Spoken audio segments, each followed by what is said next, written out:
qu'est-ce que notre monde pourrait avoir de l'air, mais pas seulement ça, c'était qu'on savait que dans les années 70 déjà, on savait qu'il y avait des problématiques environnementales graves. Le réchauffement climatique était connu à l'époque. Et on leur a demandé de savoir qu'est-ce qu'on devrait faire maintenant, qu'est-ce qu'on devrait implémenter, installer au niveau politique pour pouvoir avoir ce qu'on appelait un monde, un steady state, donc un état stationnaire. Okay? Un monde à l'état stationnaire, donc il n'y aurait pas de pollution extrême, il y aurait quelque chose qui est quand même stable, qui peut se perpétuer dans le temps. Et là, ils ont trouvé certains scénarios. En 72, donc, ils ont fait rouler le logiciel, ils ont fait rouler le modèle, comme on dit dans le milieu. Donc, ils ont fait rouler leur modèle avec en changeant différents paramètres. Et ils se sont rendus compte, bon, ben, quand on fait un changement, ben, ça ne change pas grand-chose. 2, 3, 4. Et qu'ils se retrouvaient avec plusieurs choses à modifier, plusieurs opérations à faire au niveau politique pour être capable d'avoir un état stationnaire. Et là, ils se sont dit, OK, parfait. Puis là, eux autres, dans leur idée, c'est qu'on implémentait ça en 75. Puis on rouler un autre scénario qui disait, on va faire ça, mais on va attendre jusqu'en 2000. Ils l'ont implémenté en 2000, puis ils se sont rendus compte que ça ne marchait pas aussi bien. Sauf qu'il y avait un scénario de référence, qui est celui-là, okay, qui est le scénario de la continuité, donc business as usual. Et ce qu'on voit, parce qu'eux, il y avait les données jusqu'en 1970. Donc, de 1900 à 1970, on fait les données, ils font rouler le modèle, ça donne ça. Après ça, dans le futur, on continue de faire rouler le modèle, voilà qu'est-ce que ça donne si on continue dans la tendance actuelle. Et malheureusement, c'est que là, maintenant, on a 30 ans de données de plus, donc 70 à 2000, et ils ont fait rouler le modèle, en fait, ils ont revérifié qu'est-ce que ça donnait, et ils se sont rendus compte que le monde réel suit le scénario de la continuité. Donc, jusqu'à maintenant, il n'y a pas de modification. Peu importe qu'on ait des éoliennes, des panneaux solaires, le modèle économique, le modèle politique actuel nous amène dans un cul-de-sac. Il y a besoin d'avoir des changements qui sont apportés.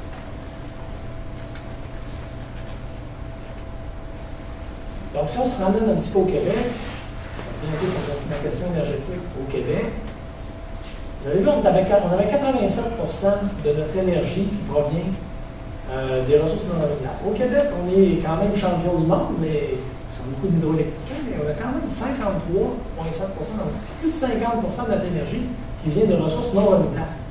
Donc, la première source qui est le pétrole. J'avais dit, le pétrole, c'est le plus grand émetteur de gaz à effet de serre au Québec. Donc, toute cette partie-ci est non renouvelable. Évidemment, le nucléaire, ça vient de sauter, mais on avait le nucléaire. Le charbon, le pétrole, le gaz naturel, c'est ce qui nous reste. Et le reste, vous voyez que c'est l'hydroélectricité qui est le champion. Puis, le deuxième, c'est la biomasse. L'éolien, ça prend 0,23, puis je peux vous dire que ça ne sera jamais très, très, très élevé, on va le voir plus loin. Voilà un peu ce que ça ressemblait en 2002. Ça, c'est tiré d'une étude qu'on a fait en 2008, là, qui a été un petit peu updatée, on va dire. Donc, ça, c'est notre consommation historique en noir et les différents scénarios. Donc, nous, on a fait des scénarios un peu la même chose, des scénarios de continuité, puis des scénarios alternatifs. Dans nos scénarios alternatifs, on en avait un qu'on retenait, qui était le scénario d'indépendance au pétrole 2030. Donc, pour différentes raisons, je ne vais pas expliquer là, mais on avait tablé sur le fait de se libérer du pétrole graduellement jusqu'à ce qu'on n'utilise plus de pétrole au niveau énergétique au Québec. On ne fait pas de plastique. Donc, ce qu'on regarde maintenant, ça c'était ce que c'était avant, quand on a fait l'étude, et puis maintenant, on voit qu'on est en train de suivre cette tendance-là. Heureusement, on la suit, mais si on la regarde plus profondément, on ne la suit pas très bien parce qu'on utilise moins d'électricité et plus de pétrole. Donc, on consomme moins d'énergie globalement là, au Québec, mais plus de pétrole et moins d'hydroélectricité. Donc, si on regarde aussi ce qu'on avait fait en 2008 dans les études, donc on a le tableau que je vous montrais, le graphique que je vous montrais tout à l'heure.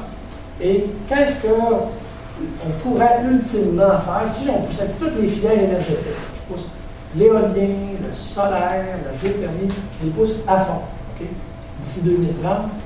Et ce qu'on constate, c'est que les principales sources d'énergie, vous voyez que la tarte est plus petite, c'est pas pour rien, c'est parce qu'on va économiser de l'énergie. L'objectif, c'est pas juste faire de l'efficacité énergétique. L'efficacité énergétique, c'est rendre les trucs plus efficaces, mais ça ne veut pas dire que ça diminue notre consommation d'énergie. Même des fois, ça fait l'inverse.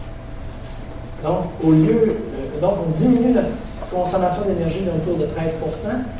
Première source. Deuxième, qui augmente considérablement, donc on passe de 38 à 63 % d'hydroélectricité.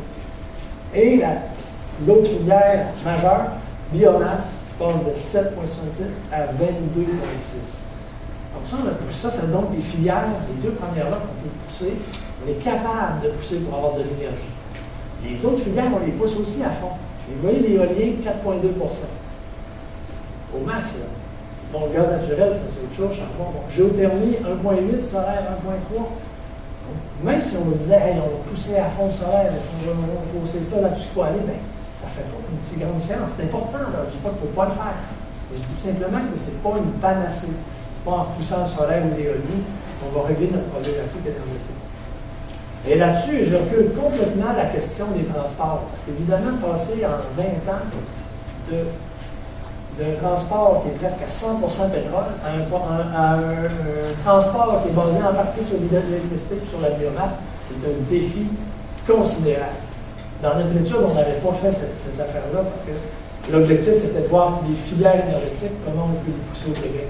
Oui, on est capable de pousser, mais on sera là. Ça, c'est la prochaine assemblage, je pense. C'est ça. Donc, même si on pousse toutes les filières renouvelables, on ne peut pas compenser pour la perte du pétrole. Donc, on n'évite pas de faire des économies d'énergie, en plus d'augmenter la production d'énergie renouvelable. L'autre chose importante, c'est que la technologie seule ne suffira pas. Ça va prendre des modifications d'habitude de consommation, parce que là, on parle de 13 % d'économie d'énergie sur l'ensemble de la consommation du Québec. C'est considérable. Donc, il y en a qui me disent, ah, mais si on ferme les lumières, on arrange la maison, tout ça. Ouais, mais c'est pas tout, on parle d'industrie, de transport, etc. Donc, c'est considérable.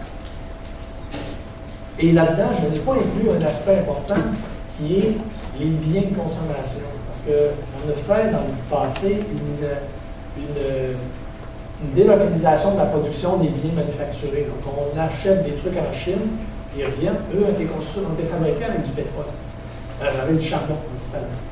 Donc, ce qu'on ne fait plus aujourd'hui ici, on le fait faire ailleurs, mais ce n'est pas comptabilisé dans notre consommation d'énergie. S'il fallait comptabiliser en plus tout ce qu'on importe d'ailleurs, ça monterait considérablement. Et en plus, notre bilan énergétique, ça va beaucoup plus sale parce qu'il y a beaucoup de charbon dans l'intérieur de ça. Autre chose, ça c'est sorti d'une étude, en fait, pas graphique, mais l'idée, sorti d'une étude de Robert Rich qui travaillait pour le département de l'énergie américain. Et il disait que la problématique, c'est toute la question à quel moment arrive le pic. Si le pic du pétrole arrive bien des années avant, on est capable de prendre des technologies, on est capable de les amener à une certaine maturité et de faire une transition comme ça. Et ce que je disais aussi, c'est que si on s'en va et on a passé le pic pétrolier, le problème, c'est qu'on n'aura plus l'énergie, on n'aura plus les finances, on n'aura plus les moyens de faire des nouvelles infrastructures. Alors déjà, on a de la problématique, on ne voit pas tout de suite, mais maintenant, avec les ponts, ce matin, c'était le pont Jean-Cartier d'une fissure. Bon, donc, il y a toutes sortes de choses, parce qu'on a des infrastructures immenses qu'on a à gérer, on n'a pas mis assez d'argent, maintenant, il faut en remettre. Donc, juste les infrastructures qu'on a à gérer, c'est déjà extrêmement coûteux en énergie, en argent, en émissions de gaz à effet de serre aussi. Et là, il va falloir en rajouter d'autres. Parce que là, on ne peut pas, il faut en rajouter d'autres avant de pouvoir les abandonner. Bon, mais n'empêche que ce n'est pas si évident que ça. Donc, le tout à l'auto électrique, là, ce n'est pas une solution non plus. Donc, plus le temps passe, plus moins les solutions sont technologiques, ce que vous voyez. Donc, on arrive jusqu'à la marche. Donc, à un moment donné, si ça fait trop longtemps et qu'on ne trouve pas, on n'implémente pas les choses, c'est pour ça que je dis, attendre le mauvais choix. faut agir. Donc, ce niveau technologique des nouvelles installations, comme je dis, je parlais des nouvelles installations, c'est quand tu es rendu là, tu as plus ce qu'il faut pour en installer des nouvelles. Tu es basé sur ce que tu as là, présentement. Puis les nouvelles, ben, soit que tu n'en aies plus d'autres, ou tu vois, ça s'en va quand même assez loin. Donc, voilà. Oh, je suis rendu à ma deuxième partie.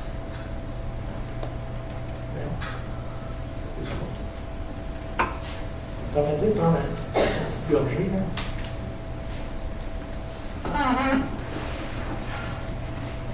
Donc, c'était ma partie un peu, ce que je pourrais appeler blue and blue, là. Je pourrais appeler un peu sombre. Mais il y a quand même de l'espoir. Hein. Puis, je me rappelle d'une phrase dans ces dernières années, il y a un espoir fou, comme disait le grand Dave, mais l'idée, c'est qu'il y a un espoir. Et nous, ce qu'on essaie de tabler, c'est beaucoup là-dessus.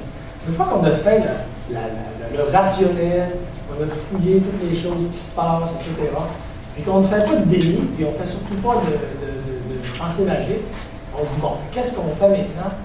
Et là, c'est un peu vers ça dont on s'en va. Donc, nous, ce qu'on a fait, c'est qu'en 90, on était déjà conscient de cette problématique-là, okay, qui s'en venait. On avait l'air à des gens un peu extraterrestres, parce qu'en 90, c'était l'époque où c'était comme la grande renaissance de la consommation, en fait, c'était le début de la mondialisation, que nous, on appelait la planétarisation à l'époque. Donc, c'était le début de ça, et on savait où est-ce que ça allait. Et là, on a dit, mais il faut faire quelque chose. Donc, en 90, on a fondé le grève, mais en parallèle, on a fondé aussi l'éco-hameau de la vie. L'éco-hameau de la vie, en fait, pour le grève, c'est un plateau d'expérimentation. Donc, on a 2 plateaux d'expérimentation. Donc, ce premier-là, c'était sur l'habitat humain. Et quand on parle d'habitat humain, nous, on ne parle pas de maison. Alors, en partie, pas seulement de maison. Donc, on parle d'architecture, en termes d'urbanisme, mais on parle de tout ce qui est système de support de vie. L'énergie, l'eau, les fertilisants, etc., et les modes de vie. L'habitat, en écologie, c'est pas seulement, si on étudie un livre, par exemple, on ne peut pas étudier seulement son terrier, on va étudier l'ensemble du territoire qui est nécessaire pour le faire vivre et le faire perdurer dans le temps. Donc ça, c'est fondamental. Et c'est ce qu'on applique, nous, pour l'être humain. Donc ça, c'est un peu ce qu'on fait, et on le fait au jour le jour, on le fait concrètement. L'autre partie, c'est la partie de la ferme de recherche. On a une ferme qui a été fondée en 1997, qui est située dans les poireaux de la Lutte, qui a une vocation agroforestière, donc à la fois agricole et forestière. Ça a 74 hectares de superficie. Et on fait beaucoup de recherches qui sont liées à tout ce qui est agricole et forestier par rapport à l'énergie et à toutes les problématiques qu'on a vues auparavant, la fertilité des sols, etc. Il y a un paquet de trucs qu'on travaille. Donc ça, c'est comme nos 2 plateaux de recherche. D'expérimentation. Donc, l'éco-hameau de la baie. Qu'est-ce que c'est que l'éco-hameau de la baie? Okay. Au départ, là, c'est un regroupement de maisons rurales. Un hameau, c'est ça, ça veut dire, c'est un regroupement de maisons rurales. Dans notre cas, c'est éco parce que c'est des maisons écologiques. Et les maisons rurales sont éloignées de l'agglomération principale. Hein? La ville, c'est une ville. Puis nous, on est relativement éloignés, on est à peu près à 8 km de la ville. Donc, et c'est un regroupement de maisons rurales. Et on a travaillé avec la municipalité de la ville à partir de 90. Et puis après ça, avec Ville Saguenay, évidemment, après la fusion. Mais notre objectif, c'était d'aller le plus loin possible avec la réglementation municipale actuelle. Donc, pas de dire, on va tout changer la réglementation. Non, c'est qu'est-ce qui est possible avec la réglementation municipale et en parallèle aussi avec la réglementation provinciale. Qu'est-ce qu'on est capable de faire avec ça maintenant? Donc, une municipalité arrive et dit, nous autres, c'est comme ça qu'on veut ça, puis ça se fait là. Donc, on n'a pas à modifier. Et là, on a obtenu des règlements. Commission de protection des terres agricoles, il y a toutes sortes de choses, plan d'intégration architecturale, plan d'aménagement d'ensemble, des réglementations de construction, etc., etc. Puis dernièrement, on a eu un nouveau code du bâtiment qui était beaucoup plus exigeant au niveau énergétique. Et là, on a été obligé d'aller faire, parce qu'on a des maisons en paille sur le site, c'est pas juste des maisons en paille, mais également, on a voulu montrer que la maison en paille respectait la réglementation du code de la construction. Donc, voilà. Et l'autre chose qu'on a fait, on a fait nos premières constructions expérimentales en 1995.